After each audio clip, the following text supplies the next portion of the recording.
Bonsoir et bienvenue à Périgueux pour cette édition spéciale consacrée au festival Mimos. Spectacle, artistes, off, nous allons nous promener dans les allées de ce festival dédié à l'art du mime et du geste.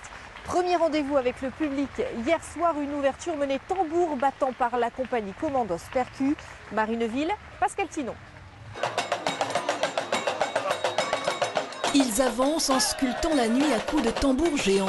Dans le sillage de ces percussionnistes cosmiques, des vibrations d'une autre contrée, des fumées et des flammes étoilées, c'est cela le concert de feu. On raconte la rencontre entre deux éléments, à savoir les bruits qui sont à la frontière des sons, puisque ce sont les percussions, puis le feu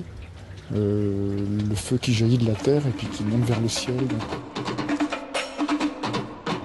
Ni musique ethnique, ni électronique, les musiciens racontent leur univers en utilisant le feu comme d'un instrument. La musique, le feu, plein la vue, plein la bonne énergie quoi. Danse, rythme, les commandos percus crachent leur dynamite. C'était énorme, hein, on a l'impression qu'ils ont réinventé l'art du feu d'artifice. Hein. Il faudrait une vie sur chaque tambour pour réussir à vraiment parler comme le djembé africain, ou parler comme les congas latinos, ou comprendre les rythmes orientaux. Donc on a préféré digérer tout ça et puis le ressortir à notre façon. On s'est dit dès le départ de la troupe, on a plein de ça quelques années, que le mieux c'était de réussir à inventer notre propre culture, notre propre tribu. Hier soir, il en a plu des étoiles et la pluie s'est chargée d'éteindre les projecteurs.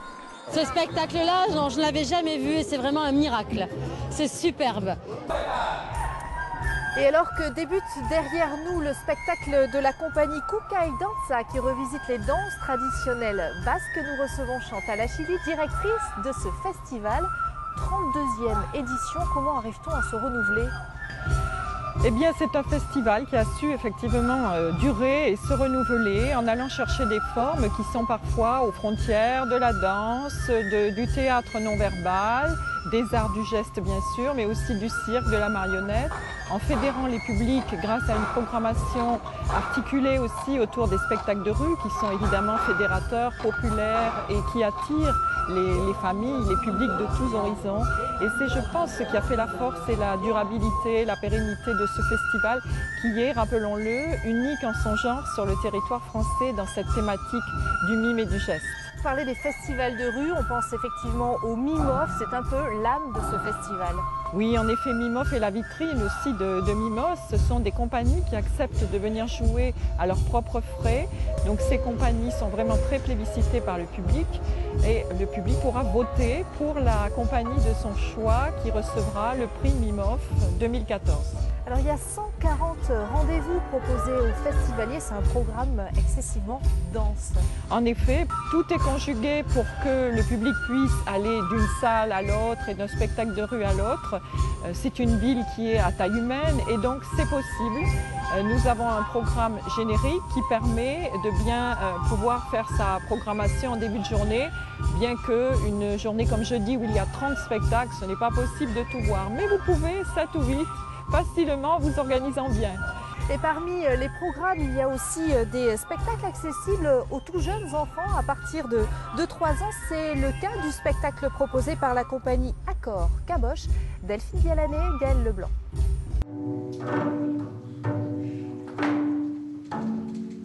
À peine plus haut qu'un métronome, mais un géant de tendresse et d'humour. Caboche, petit pantin facétieux et amateur de musique, nous transporte dans son monde de fantaisie.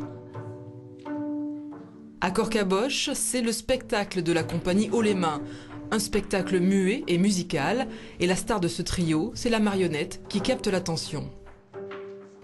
Peut-être justement parce qu'il fait que 20 cm et que nous, à côté, on est tellement grand, l'instrument est tellement gros que l'attention se fait sur lui.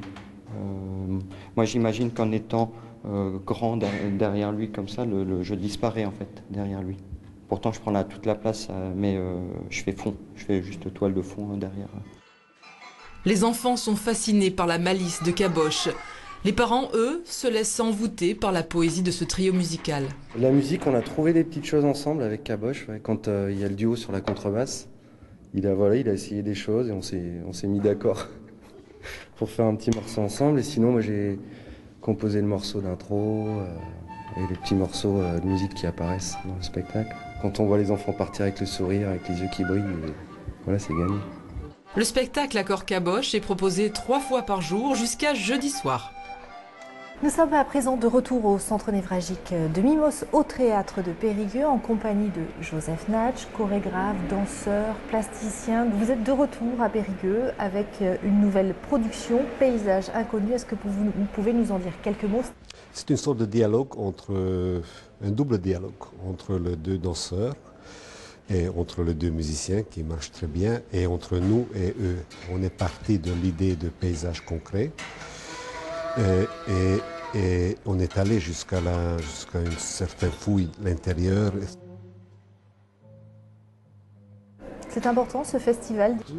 Oui, je crois, parce qu'il y a moins en moins de festivals qui défendent l'art du geste, et surtout un festival qui a déjà une longévité. C'est important donc de pouvoir continuer. Merci d'avoir en tout cas répondu à